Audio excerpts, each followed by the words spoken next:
প্রিয় দর্শক, আপনাদের সবাইকে ওয়েসিস এই সময় অনুষ্ঠানে স্বাগতম। সঙ্গে আছি আমি এস আকাশ। আজ আমরা আসন্ন পৌরসভা নির্বাচন নিয়ে আলোচনা করব। আর আলোচনা করার জন্য আমাদের স্টুডিওতে দুজন অতিথিকে আমন্ত্রণ জানিয়েছি। তাদের সাথে আপনাদের পরিচয় করে দিচ্ছি। আমাদের সাথে আছেন ডক্টর বদিউল আলম মজুমদার, সম্পাদক সুজন, এবং আমাদের সাথে আরও আছেন আবু সাইদ খান, সাংবাদিক ও রাজনৈতিক বিশ্লেষক। পৌরসভা নির্বাচন শেষ পর্যন্ত হচ্ছে, এটা আমরা দেখতে পাচ্ছি, এবং ইলেকশন কমিশনের দৌড়ঝাঁপ শুরু হয়েছে এবং বিএনপি, আওয়ামী লীগ, জাতীয় পার্টি এবং অন্যান্য দল যাচ্ছে এবং তাদের যে দাবি দাওয়া সেগুলো তারা করছে এবং নির্বাচন কমিশনের প্রস্তুতি নিচ্ছে। তা আমরা এসব ব্যাপারে ডিটেলসে ঢুকবো। তার আগে আমি শুরু কথাগুলো একটু আপনার কাছে জানতে চাই। সেটা হলো, যেমন এবারই বোধহয় প্রথমবারের মতো দলীয় ভিত্তিতে, মানে অন্তত চেয়ারম্যান পদে দলীয় ভিত্তিতে হচ্ছে এবং অন্যান্যগুলো আনুষ্ঠানিকভাবে হচ্ছে। রাইট, আনুষ্ঠানিকভাবে, ঠিকই বলেছেন। এর আগে তার অন্তত প্রতীক দিয়ে তো হতো না, তো এবার প্রতীক সঙ্গে নিয়ে হবে। তো এই যে পার্থক্যটা কি হবে এবং এটা কি এই পদ্ধতিতে যাওয়ার ফলে কেমন হলো, এটা কি ভালো হলো না মন্দ হলো? আপনি তো নির্বাচন কমিশন বা নির্বাচন নিয়ে কাজ করেন, তো আপনার কাছে কি মনে হয় এটা? আমাদের দলীয় ভিত্তিক নির্বাচন হইতে হলে যে আমাদের যথার্থ দল থাকতে হবে। যথার্থ দল মানে গণতান্ত্রিক দল, স্বচ্ছ দল, এবং দলের আদর্শ থাকবে। দলে কোনো ব্যক্তির শাসন, গোষ্ঠীর শাসন প্রতিষ্ঠিত হবে না। তো সেই রকম দল দরকার, এবং যেই দলে একটা প্রক্রিয়া থাকবে মনোনয়ন প্রদানের, যেমন গণতান্ত্রিক প্রক্রিয়া। তো এই দুর্ভাগ্যবশত আমাদের দেশে সেই রকম দল নেই, যথার্থ দল নেই। তাই দলীয় ভিত্তিক মনোনয়ন করতে গেলে দল যদি না থাকে তাহলে বহু রকম জটিলতার সৃষ্টি হবে। রবীন্দ্রনাথ বলেছিলেন যে বাঙালি দলাদলিই করতে পারে, দল করতে পারে না। তো আমরা দলের নামে দলাদলি, মারামারি, কাটাকাটি বহু কিছু করি, কিন্তু যেই রকম দল গড়ে তোলা দরকার সেই রকম দল আমরা গড়ে তুলতে পারি নাই। তো তাহলে এটা যেটা হইতে পারে, যেহেতু গণতান্ত্রিক প্রক্রিয়া, মনোনয়ন হবে না, ব্যক্তি বিশেষের খেয়াল খুশি মতো মনোনয়ন হবে। তাই মনোনয়ন বাণিজ্য হতে পারে, পেশি শক্তি প্রয়োগ হতে পারে, বিভিন্নভাবে প্রভাবিত হতে পারে মনোনয়ন প্রক্রিয়া। আর এছাড়াও যেটা আরও সমস্যা হতে পারে সেটা হলো যে এটা একটা জয় খিচুড়ি হয়ে গিয়েছে এখন, যে মেয়র পদে দলীয় ভিত্তিক মনোনয়ন, আবার কাউন্সিলর পদে দলীয় ভিত্তিক মনোনয়ন নয়। তো এটা একটা গুরুতর সমস্যা হয়ে গেছে। আর যেটা আরেকটা যে জিনিস হবে, আমার আশঙ্কা যে আমাদের কেন্দ্রীয় সরকারে প্রশাসনে যে বর্তমান ক্ষমতাসীন দলের নিরঙ্কুশ নিয়ন্ত্রণ, একই সাথে তাদের নিরঙ্কুশ নিয়ন্ত্রণ তাদের সংসদে, এবং জেলা পরিষদে যেহেতু দলীয় ব্যক্তিদেরকে নিয়োগ দেওয়া হয়েছে, জেলাতেও তাদের নিরঙ্কুশ নিয়ন্ত্রণ। উপজেলা তো আমাদের সরকার দলীয় সংসদ সদস্যরা তারা নিয়ন্ত্রণ প্রতিষ্ঠা করছে। তো এখন এই দলীয় ভিত্তিক নির্বাচন হওয়ার ফলে যেটা হবে, আমাদের যেহেতু পক্ষপাতদুষ্ট প্রশাসন, পক্ষপাতদুষ্ট নির্বাচন কমিশন এবং পক্ষপাতদুষ্ট আইনশৃঙ্খলা রক্ষাকারী বাহিনী, তাই যে ক্ষমতাসীন দলের নিরঙ্কুশ নিয়ন্ত্রণ এই ক্ষেত্রে প্রতিষ্ঠা হইতে পারে। তো এখন সব ক্ষেত্রে নিরঙ্কুশ নিয়ন্ত্রণ প্রতিষ্ঠা, এটা গণতন্ত্রের জন্য ইতিবাচক নয়। গণতন্ত্র মানে সবাইকে নিয়ে পথ চলা, ভিন্ন মত এবং একটা শক্তিশালী বিরোধী দল থাকা। তো এটা আমি মনে করি যে আমাদের গণতান্ত্রিক ব্যবস্থাটাকে ক্ষতিগ্রস্ত করবে। যে আপনার কাছে আবার আসবো, আবু সাইদ খান, যেটা বদিউল আলম মজুমদার বললেন যে সব ক্ষেত্রে নিরঙ্কুশ ক্ষমতা যে প্রতিষ্ঠা করার যে একটা প্রক্রিয়া, সেটার সাথে আপনি একমত কিনা? আরেকটা হলো যে এই যে পদ্ধতি, এটা আসলে কতটা দরকার ছিল এবং এই এক্সপেরিমেন্টটাকেই বা আপনি কিভাবে দেখছেন? আচ্ছা, আপনার পরের টুক দিয়ে শুরু করি। তো এখানে যেমন দলীয়ভাবেই নির্বাচন কিন্তু হচ্ছিল, কিন্তু প্রতীক ছাড়া, মার্কা ছাড়া দলীয়ভাবে নির্বাচন হয়ে আসছে। আর একটা হচ্ছে যে যখন নির্বাচনে বিজয়ী হয় তখন দল দাবি করে যে আমার এতগুলো সিট জয়ী হয়েছে। যখন ওই প্রার্থী অপকর্ম করে তখন দল তাকে ডিজন করে, বলে না সে তো আমার দলের লোক না, কিংবা দলীয় প্রার্থী না, দলীয়ভাবে নির্বাচিত না। এই ধরনের ব্যাপারটা ছিল, যে কারণে বিভিন্ন কিছু বিবেচনা করে দীর্ঘদিন ধরে দলীয় ভিত্তিতে এই নির্বাচন হওয়া উচিত বলে আমি মনে করে এসেছি, এবং আমি এটা বিভিন্ন সময় বলেছিও। কিন্তু এবার যেভাবে হলো, তড়িঘড়ি করে যেটা হলো, সেটা না এদিকে যাচ্ছে না ওদিকে হচ্ছে। এটা একটা আসলে জগা খিচুড়ি মার্কা ব্যাপারটা ঘটে গেছে। এটা বলা যায় কি, যেটা হলো সুকুমার রায়ের এই হাট জারুর মতো। সেটা হলো এই মানে হাঁস এবং সজারু, এই দুটো মিলে হাট জারু, মানে না হাঁস না সজারু, না রাজনীতিক না দলীয়। এখানে কতগুলো প্রবলেম রয়ে গেছে। একটা হচ্ছে যে উপরে দলীয় হলো, নিচে নির্দলীয়। আর একটা হচ্ছে যে এবার ধরলাম যে নিচের দিকেও অঘোষিতভাবে দলীয় হয়ে গেল, তো সেখানেও আর একটা প্রবলেম হতে পারে। যেমন ধরেন মেয়র ধরে নিয়ে আওয়ামী লীগের এসছে, নিচের দিকে দেখা গেল যে পারিষদ মানে কাউন্সিলররা তারা বিএনপির এসছে, কী হবে সমস্যাটা? তো এই পদ্ধতিটা ঠিক না। তাহলে উচিত তো ছিল পারিষদ নির্বাচন, অর্থাৎ পরিষদ সদস্য কাউন্সিলরদের নির্বাচন উচিত ছিল, এবং কাউন্সিলররা একজন মেয়র করবে, সেটাই মোর ডেমোক্রেটিক হতো এবং সেটাই যুক্তিযুক্ত ছিল। মানে সরকার কি মনে করে এই এক্সপেরিমেন্ট দরকার, আমি সেই জায়গাটা আসছি যে যেখানে দেশটা পার্লামেন্টারি পদ্ধতিতে চলছে, পার্লামেন্টের আদলেই একটা পরিষদ গঠিত হতে পারত এবং পরিষদ একজন মেয়র করতে। এটা আছে আমাদের পাশে প্রতিবেশী পশ্চিমবঙ্গতে রয়ে গেছে, আমরা এই জায়গাটা প্র্যাকটিস করতে পারতাম। কিন্তু এসব কিছুই যথেষ্ট আলাপ আলোচনা করা উচিত ছিল, স্টেক হোল্ডারদের সাথে কথা বলা উচিত ছিল, নাগরিক সমাজের সাথে কথা বলে একটা সুচিন্তিত সিদ্ধান্তে আসতে পারত।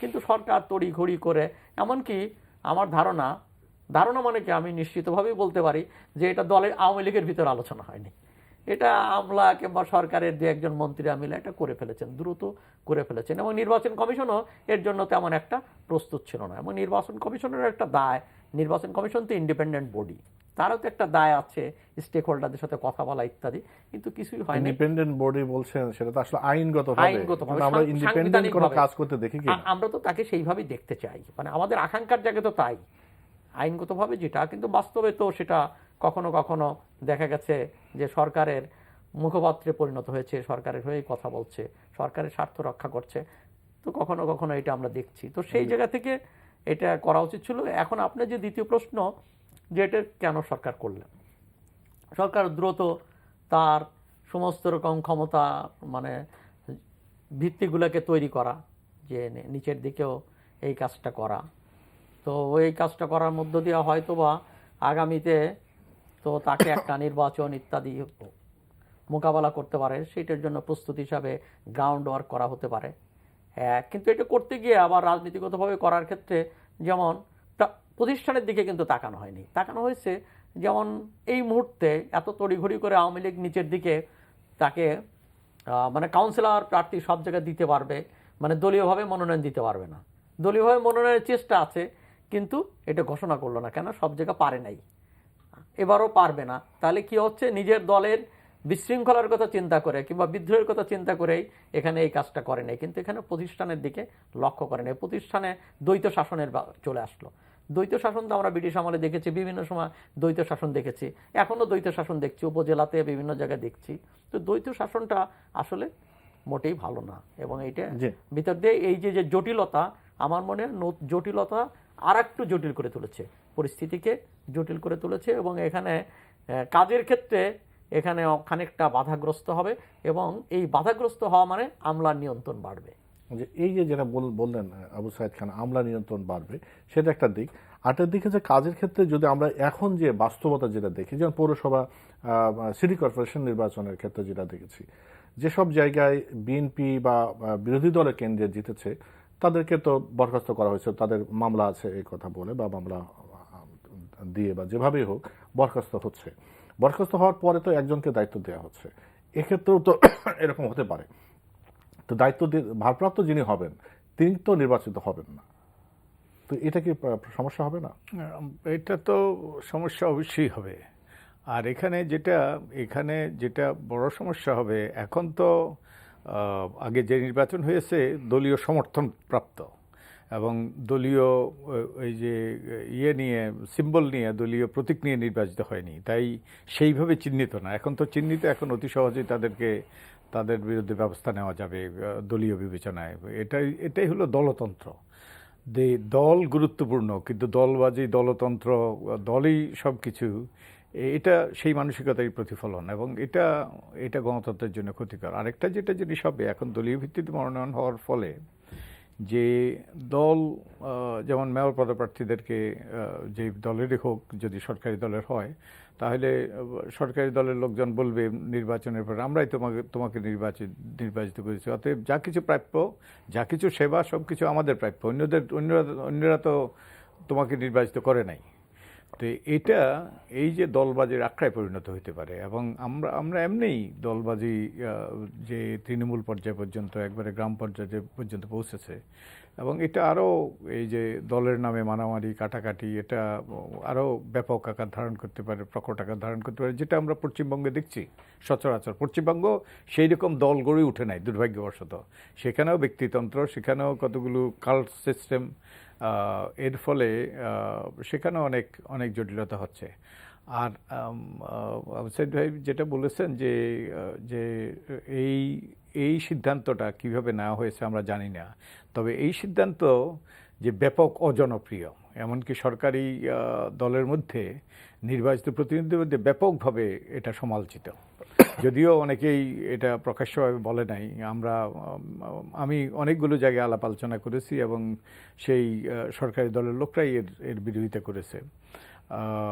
এবং আমার মনে হয় যে সরকারি দলের অনেক ব্যক্তিরাই কিন্তু, এমনকি নির্বাচিত ব্যক্তিদের মধ্যে অনেকেই কিন্তু দলীয় মনোনয়ন চাইবে না।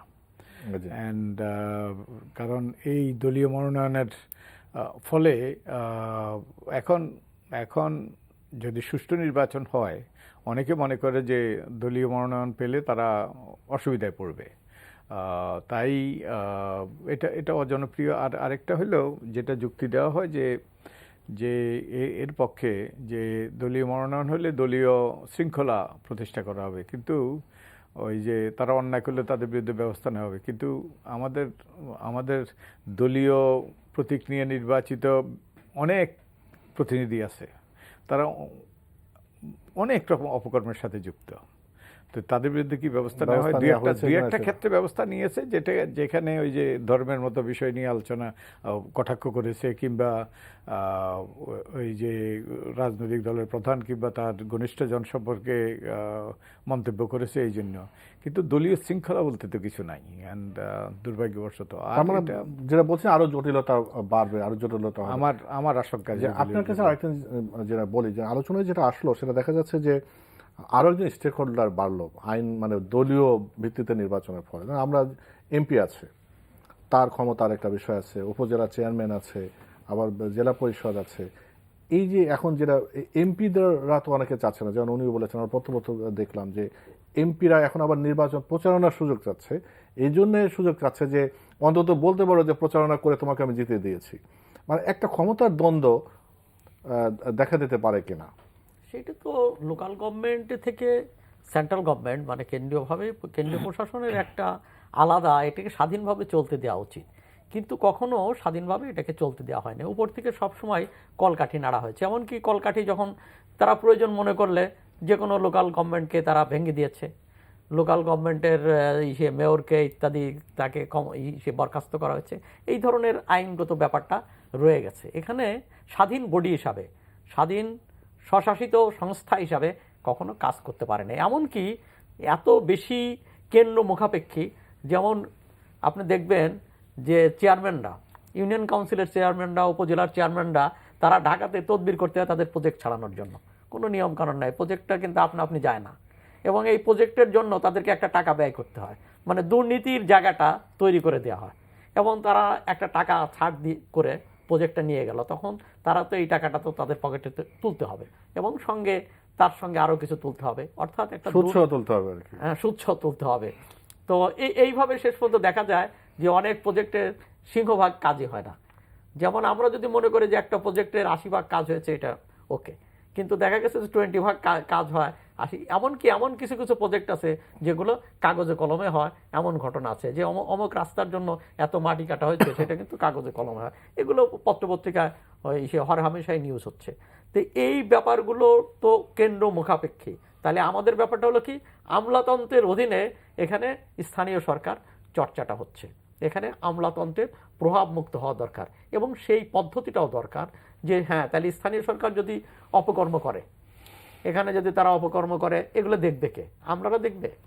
তো সেখানে একটা স্বাধীন আর একটা কমিশন হতে পারে, একটা স্থানীয় সরকার আদালত হতে পারে, যে সেখানে এই সমস্ত সমস্যাগুলো দেখবে এবং তারা হলে সিদ্ধান্ত হবে। তার বাইরে কোনো আমলারা কাউকে বরখাস্ত করতে পারবে না, বাতিল করতে পারবে না, স্বাধীনভাবে কাজ করতে হবে। এবং বরাদ্দটা কিভাবে হবে সেটা একটা নীতিমালার ভিত্তিতে বরাদ্দ হবে, যে এখানকার মাথাপিছু জনগণ এবং এলাকা এবং জনগণের হিসাব অনুযায়ী সেখানে ঘরে বসেই সে বরাদ্দ পাবে, তাকে ঢাকা আসতে হবে না। তো এই ধরনের একটা পদ্ধতি চালু না হলে এখানে খুবই সমস্যা তৈরি হবে। আরেকটা হবে কি, যদি এখানে বিএনপির লোক জিতে যাবেন তো উনি তো কাজ করতে পারবেন না, কেন এই আমলাতন্ত্র এই জায়গা থাকলে তখন মন্ত্রণালয় তো ফাইল যাবে, তার প্রজেক্টের ফাইল ইত্যাদি যাবে, মন্ত্রণালয় দেখবে যে এটা কি, এটা নৌকানা ধানের শীষ। তো এইটা দেখে ফাইল যদি ছাড়ার ব্যাপারটা থাকে, এই প্র্যাকটিসটা থেকেও বেড়ে আসা দরকার। অতএব এখানে আমি ব্যক্তিগতভাবে দলীয় ভিত্তিক নির্বাচনের বিরোধী নই, কিন্তু সেই সঙ্গে এই সমস্যাগুলো সমাধান করার দরকার। এবং আরেকটা হচ্ছে স্থানীয় সরকারকে আরও কিছু ক্ষমতায়ন দরকার, তার কিছু অর্থায়নের ক্ষমতা দরকার, যে সে অর্থের কিছু উৎস সেগুলো সেন্ট্রালি ভাগ করে দেওয়া দরকার, এবং আমলাদের প্রভাবমুক্ত স্থানীয় সরকার গড়ে তোলা, এবং স্থানীয় সরকারই হবে জনগণের আসল সরকার। আর যে উপরের সরকার সেটা তো অনেক দূর। তো এই জায়গাটা, এই আইনগুলো, এই পদ্ধতিগুলো তৈরি করা। আমি আরেকটা যোগ করি, এর সঙ্গে দলগুলোরও যে নির্বাচন মনোনয়ন পদ্ধতিটা কি হবে। মনোনয়ন পদ্ধতি এখানে যেটা ঘোষণা করা হয়েছে, যে কোনোটা দলীয় প্রধান, কোনোটা দলের যুগ্ম সম্পাদক, কোনোটা দলের সাধারণ সম্পাদক ঘোষণা করা হয়েছে, তারা দেবেন, এই পদ্ধতিটা স্পষ্ট না। এখানে স্থানীয়ভাবে যেখানে ওখানকার লোকাল যে বডি, দলের যে লোকাল শাখা, সেই শাখার মতামতটা এখানে বিবেচিত হবে।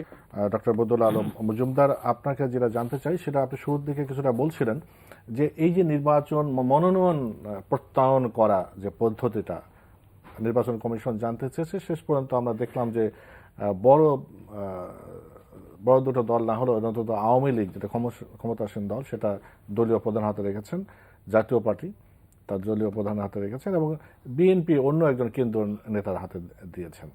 তো আবু সাইদ খান যেটা বলছিলেন, যে আপনিও শুরু থেকে বলছিলেন যে যিনি নির্বাচনে দাঁড়াবেন তাকে প্রত্যয়ন করা যদি সেই কেন্দ্রের হাতেই থাকে, সেই কেন্দ্রভূতও থাকে, তাহলে আমরা গণতন্ত্রের পথে কতটা কিভাবে আগাবো? এটা নির্বাচন, এটা তো আমি মনে করি এটা একটা, এই যে নির্বাচন কমিশন এখানে তাদের দায়িত্ব পালন করেনি। যে নির্বাচন কমিশন যেটা করতে পারত সেটা হলো দলগুলোকে নির্দেশনা দিতে পারত, তারা যেন তৃণমূলের মতামত নিয়ে গণতান্ত্রিকভাবে তারা যেন মনোনয়ন দেয়, এবং সেই ক্ষমতা নির্বাচন কমিশনের আছে। কারণ গণতান্ত্রিক পদ্ধতিতে যদি মনোনয়ন না দেয় তাহলে অবাঞ্ছিত ব্যক্তিরা মনোনয়ন পাবে, এবং অবাঞ্ছিত ব্যক্তিরা মনোনয়ন পেলে যেটা হবে যে সুষ্ঠু নির্বাচনের জন্য বাধা হয়ে দাঁড়াবে। এবং নির্বাচন কমিশনের আমাদের আদালতে বহু রায় আছে, নির্বাচন কমিশনের সুষ্ঠু নিরপেক্ষ নির্বাচনের খাতিরে প্রয়োজনে আইন বিধিবিধানের সাথে সংযোজন করতে পারে। মানে এত ক্ষমতা, অগাধ ক্ষমতা দেওয়া হয়েছে সুষ্ঠু নিরপেক্ষ নির্বাচনের খাতিরে। তো নির্বাচন কমিশন অতি সহজেই বলতে পারত।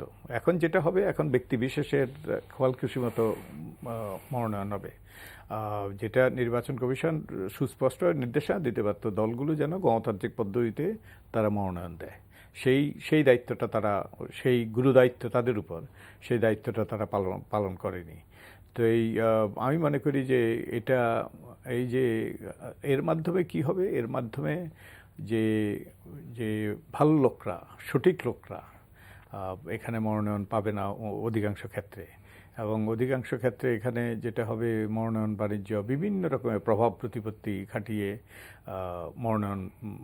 মনোনয়নটা বাগিয়ে নেবে, এবং যেটা আমাদের গণতান্ত্রিক ব্যবস্থার জন্য ইতিবাচক নয়। আরও দুই একটা কথা এখানে আগে এসছে, সেটা হলো এই যে দলীয় ভিত্তিক নির্বাচন হলে এমপি বনাম এই যে পৌরসভা চেয়ারম্যান, তো আমার মনে হয় না এখানে দ্বন্দ্ব, হ্যাঁ দুই একটা জায়গায় দ্বন্দ্ব হইতে পারে। আমার মনে হয় এই জিনিসটা এর মধ্যে সেটেলড, এর মধ্যে নিষ্পত্তি হয়ে গিয়েছে।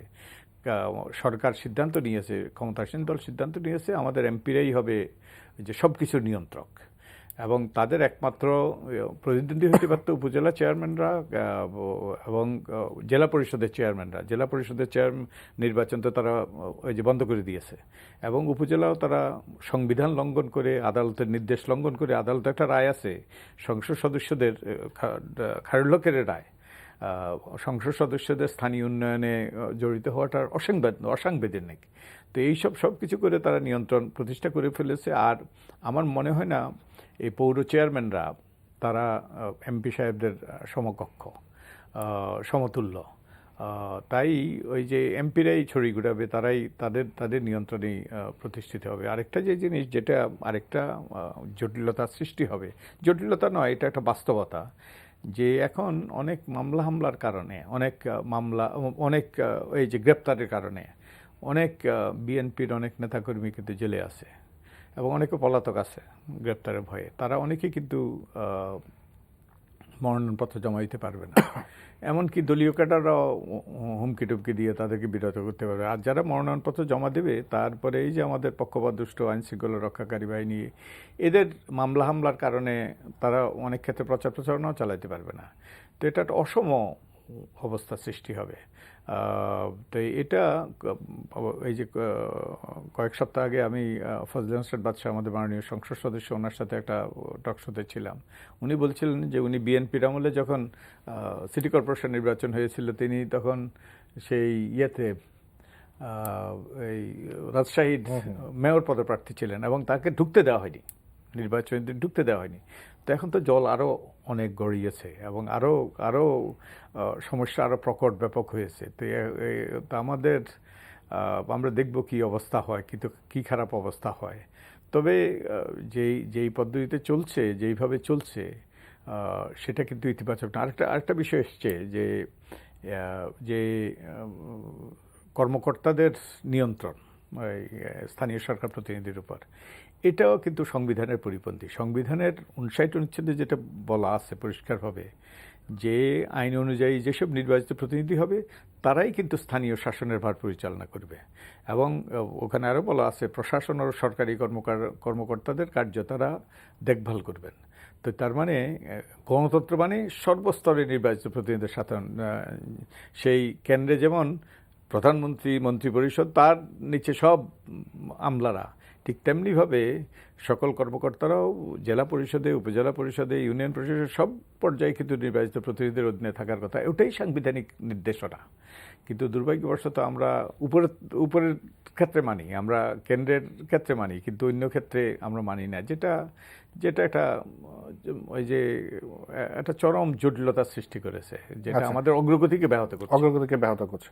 আপনার কাছে একটু আসি, যেটা হলো যে এই যে অসম ফিল্ডের কথা বললেন, মানে লেভেল প্লেয়িং ফিল্ড, আজ বিএনপির প্রতিনিধি যে বলেছেন যে ইলেকশন কমিশনে যে নির্বাচনে তো আসলে তাদের প্রতিনিধিদের দাঁড়ানোর সুযোগ দিতে হবে, প্রচারণার সুযোগ দিতে হবে, তাদের যে পার্টির লিডার, কেন্দ্রীয় লিডাররা অনেকে আছেন, পার্টির মহাসচিব জেলে আছেন, তারপরে স্থানীয় পর্যায়ে তো অনেক নেতা নেত্রীরা জেলে আছেন, কেউ হয়তো মামলার ভয়ে পালিয়ে বেড়াচ্ছেন। তো এই পদ্ধতিতে যদি নির্বাচন হয়, তো লেভেল প্লেয়িং ফিল্ড কতটা হবে, এবং সরকারের ক্ষেত্রে কি করা আছে, নির্বাচন কমিশনই বা এটা আসলে লেভেল প্লেয়িং ফিল্ড কতটা করতে পারবে বা করা উচিত বলে মনে করেন? এখানে নির্বাচন কমিশনের ক্ষমতাটা খুবই গুরুত্বপূর্ণ। তাদের সেই ক্ষমতা কিন্তু আছে, সাংবিধানিকভাবে তাদের ক্ষমতা দেওয়া আছে, এবং ভারতের নির্বাচন কমিশনের যে অধিকার আছে, ক্ষমতা আছে, বাংলাদেশের নির্বাচন কমিশনের অধিকার কিন্তু ক্ষমতা তার চেয়ে কম না। কিন্তু প্রশ্ন হচ্ছে, ভারতের নির্বাচন কমিশন একটা মডেলে দাঁড় হয়েছে প্র্যাকটিসের মধ্য দিয়ে, আর আমাদের নির্বাচন কমিশন ক্ষমতাগুলোকে পারে তো ছেড়ে দিয়েছে, ক্ষমতাগুলোকে বরং সরকার এই আপোষ সভার ভিতরে অগ্রসর হচ্ছে, যার কারণে এই জায়গাটা দাঁড়ায়নি। এখন প্রশ্ন হচ্ছে যে নির্বাচন কমিশনের সময় তো প্রশাসন, আইন শৃঙ্খলা রক্ষা বাহিনীর সব কিছুর উপর তো নির্বাচন কমিশনের একটা নিয়ন্ত্রণ থাকে। নির্বাচন কমিশন ইচ্ছে করলে বলতে পারে এখানে ডিপ্লয় করো, এখান থেকে উইথড্র করো, এইসব দায়িত্ব তার থাকে, এবং সেগুলো প্রশাসনিক কর্মকর্তারা শুনতে বাধ্য।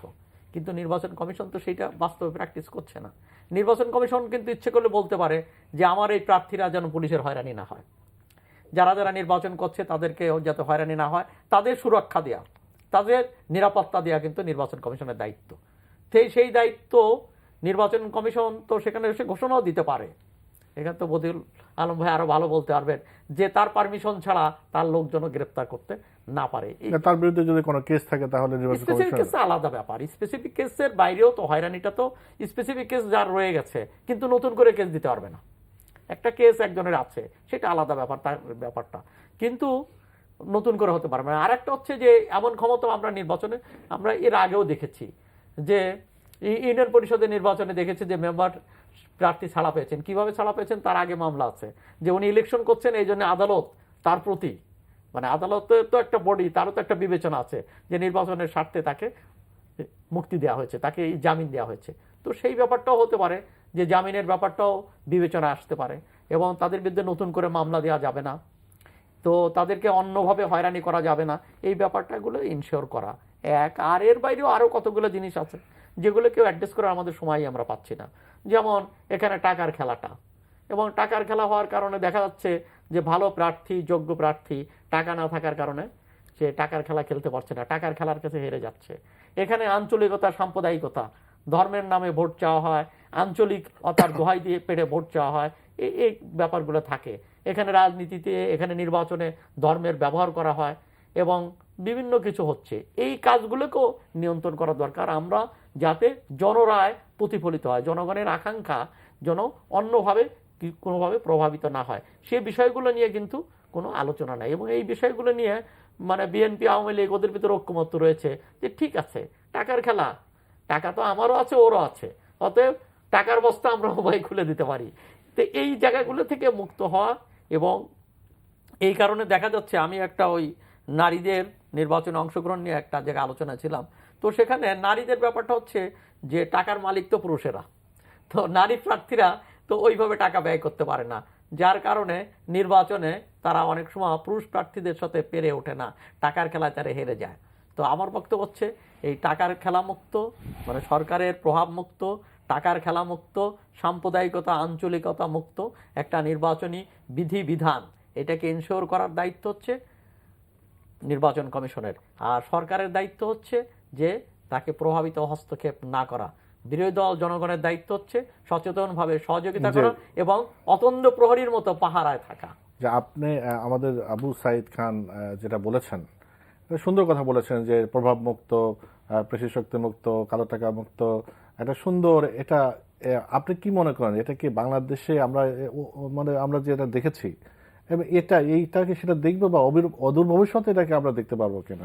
আমাদের বর্তমান যে রাজনৈতিক সংস্কৃতিতে এটা কল্পনা করা দুরাশা। তো এই আমাদের ইনফ্যাক্ট আমি ওই যে আপনি যে সমতল ক্ষেত্র নির্বাচনে সমরসুযোগের কথা বলছিলেন, তো এই আমাদের সমরসুযোগ যদি নিশ্চিত করতে হয় তাহলে সুষ্ঠু নিরপেক্ষ নির্বাচন হইতে হবে। তা আমাদের আইন কানুন বিধিবিধান অনুযায়ী সুষ্ঠু নিরপেক্ষ নির্বাচন করা নির্বাচন কমিশন জন্য বাধ্যতামূলক। একই সাথে আন্তর্জাতিক আইনেও তাদের জেনুইন সঠিক নির্বাচন করতে তারা তাদের উপর বাধ্যবাধকতা রয়েছে। এখন সঠিক নির্বাচন কিংবা সুষ্ঠু নিরপেক্ষ নির্বাচনের জন্য কতগুলো শর্ত আছে। একটা হলো যারা প্রার্থী হইতে চায় তারা যেন প্রার্থী হইতে পারে, তারপরে যারা ভোটার হইতে চায় অ্যাডাল্ট ওই যে প্রাপ্তবয়স্ক তারা যেন ভোটার হইতে পারে, তারপরে প্রার্থীদের ওই যে যেন বিকল্প, ভোটারদের সামনে যেন বিকল্প থাকে, স্বচ্ছ নিয়ম কানুন পদ্ধতি এগুলো যেন থাকে। তো এই যে আমি এই যে প্রথমত প্রার্থী যারা হইতে চায় তারা হইতে পারবে না, আমরা তো আগেই কথা বলেছি, কারণ অনেকে গ্রেপ্তার হয়েছেন, অনেকে গ্রেপ্তারের ভয়ে পলাতক আছেন। হ্যাঁ, তারপর আরেকটা জিনিস যে যারা ভোটার হইতে চায় তারা ভোটার। এই আমাদের যেই নির্বাচনটা হবে এটা কিন্তু একটা ত্রুটিপূর্ণ ভোটার তালিকা নিয়ে নির্বাচন হবে। জেন্ডার গ্যাপ আছে নারীদের ভোটারের ক্ষেত্রে। নারীদের বেলায় যেই ভোটার তালিকা ওই যে দিয়ে ভোট হবে সেই ভোটার তালিকাটা ওই যে হালনাগাদ করা হয়েছে 2014 সালের মে থেকে নভেম্বর পর্যন্ত। তখন সেই প্রক্রিয়ায় 47 লক্ষ ভোটারের মতো, প্রায় 47 লক্ষ ভোটার যুক্ত হয়েছিল ভোটার তালিকায়। এই সকল ভোটারদের মধ্যে যে 12% জেন্ডার গ্যাপ, তার মানে 56 জন, এই 47 লক্ষ যে যুক্ত হয়েছে তার মধ্যে 56 জন পুরুষের জন্য ওই যে 44 জন নারী, এবং কোনো কোনো জেলায় তো 35%, যেমন ফেনীতে 35%।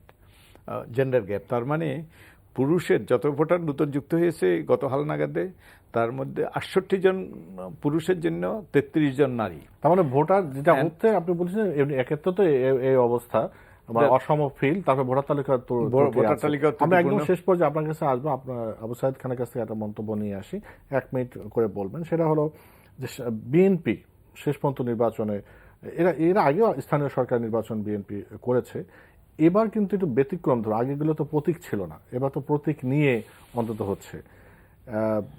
বিএনপি এর আগে বলেছেন যে এই সরকারের অধীনে কোনো নির্বাচনে যাবে না, বিশেষ করে সংসদীয় নির্বাচন, কিন্তু এখন তো যাচ্ছে এই অন্তত প্রতীক ব্যবহার করে।